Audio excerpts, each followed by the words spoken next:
Assalamualaikum warahmatullahi wabarakatuh. Salam sejahtera bagi kita semua. Shalom, Om Swastiastu, Namo Buddhaya, dan salam kebajikan. Perkenalkan, saya Fiona Euka Krisnia Putri Setiani dengan nomor induk mahasiswa 2021 010 2280 dari Universitas Esa Unggul, Kampus Utama Kebonjeruk. Pada kesempatan kali ini, saya akan menjelaskan sedikit tentang pengertian keterampilan berbicara dalam konteks formal, yang dimana ini merupakan tugas Bahasa Indonesia sesi ke-9 saya. Keterampilan berbicara dalam pembelajaran bahasa, salah satu keterampilan yang harus dikuasai siswa adalah keterampilan berbicara. Keterampilan berbicara menempati kedudukan yang paling penting karena merupakan ciri kemampuan komunikatif siswa. Salah satu indikator keberhasilan siswa belajar adalah kemampuannya mengungkapkan gagasannya secara lisan di dalam kelas dalam satu lingkup mata pelajaran. Menurut Syah, keterampilan adalah kemampuan melakukan pola-pola tingkah laku yang kompleks dan tersusun rapi secara mulus dan sesuai dengan keadaan untuk mencapai hasil tertentu. Menurut Tarigan, berbicara adalah kemampuan mengucapkan bunyi-bunyi artikulasi atas kata-kata untuk mengekspresikan, menyatakan, serta menyampaikan pikiran, gagasan, dan perasaan.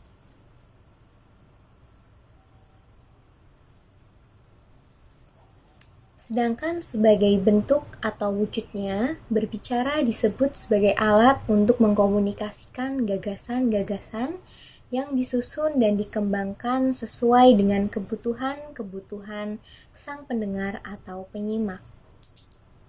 Tujuan dalam berbicara itu sendiri adalah untuk berkomunikasi. Agar dapat menyampaikan pikiran secara efektif, sebaiknya seorang pembicara memahami makna segala sesuatu yang ingin dikomunikasikan. Tujuan berbicara merupakan hal yang sangat penting untuk ditentukan sebelum seorang pembicara memaparkan.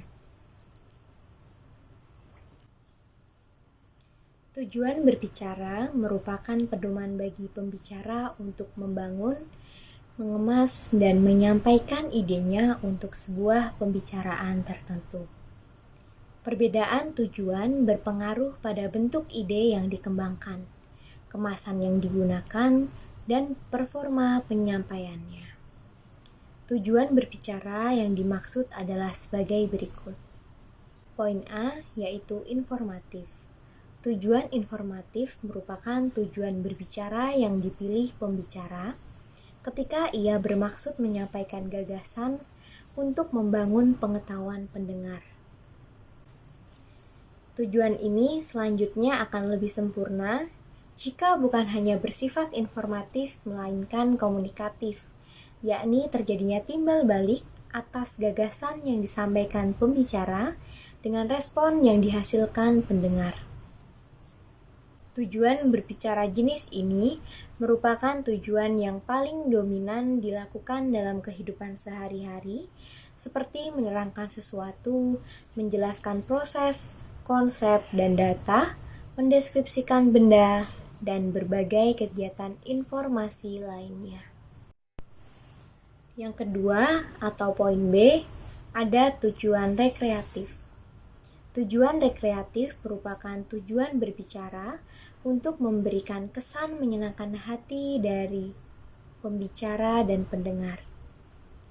Jenis tujuan ini adalah untuk menghibur pendengar sehingga pendengar menjadi merasa terhibur oleh adanya pembicara. Pembicaraan semacam ini biasanya berbentuk lawakan, guyonan, dan candaan. Namun demikian, bergosip juga merupakan salah satu bentuk pembicaraan yang bertujuan untuk hiburan, dengan syarat tidak dilakukan dengan tendensi penghinaan, penghakiman, dan berbagai bentuk penekanan psikologis serius yang lain. Lalu di poin C, ada tujuan persuasif. Tujuan persuasif merupakan tujuan pembicaraan yang menekankan daya bujuk sebagai kekuatannya. Hal ini berarti tujuan pembicaraan ini lebih menekankan pada usaha mempengaruhi orang lain untuk bertindak sesuai dengan apa yang diharapkan pembicara melalui penggunaan bahasa yang halus dan penuh daya pikat. Tujuan berbicara jenis ini banyak digunakan oleh seseorang dalam kegiatan kampanye, propaganda, penjualan, dan lain-lain. Kemudian di poin D, yaitu tujuan argumentatif. Tujuan argumentatif merupakan tujuan berbicara untuk meyakinkan pendengar atas gagasan yang disampaikan oleh pembicara. Ciri khas tujuan ini adalah penggunaan alasan-alasan rasional di dalam bahan pembicaraan yang digunakan pembicara. Berbicara jenis ini banyak digunakan dalam kegiatan diskusi ilmiah, keilmuan, dan debat politik. Manfaat keterampilan berbicara, hampir semua pembesar yang tercatat sejarah dan bos besar di dunia sangat terampil dalam berbicara. Contohnya Presiden pertama Indonesia, yaitu Soekarno. Sebab berbicara adalah salah satu penyampaian gagasan dan menjadi sarana berbagai pengetahuan antar kelompok dan individu yang efektif. Manfaat keterampilan berbicara adalah sebagai berikut. Yang pertama, komunikasi dengan antar individu dan kelompok menjadi lebih efektif. Yang kedua, melancarkan pertukaran informasi. Dan yang ketiga, menambah kepercayaan diri. Poin yang keempat, menambah karisma dan wibawa. Poin yang kelima, salah satu faktor mempermudah atau memperoleh pekerjaan. Yang kelima, menambah level nilai dalam diri. Dan yang keenam, bisa mendapat kepercayaan dari masyarakat. Sekian penjelasan dari saya mengenai keterampilan berbicara dalam konteks formal. Kurang dan lebihnya saya mohon maaf. Terima kasih.